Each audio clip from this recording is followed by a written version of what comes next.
5 wujud asli dark system di Land of Dawn.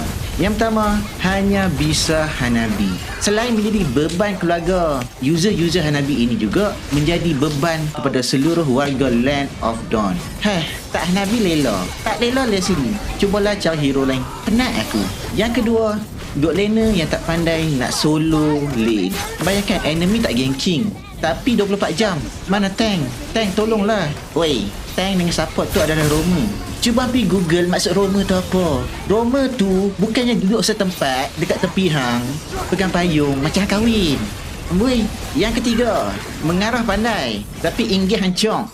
Waktu pick hero bukan main. Ambil hero tu, ambil hero ni. Tapi bila masuk game, brawl dekat lane dia je. Tak pandai langsung nak tolong teammate. Ni game 5 lawan 5.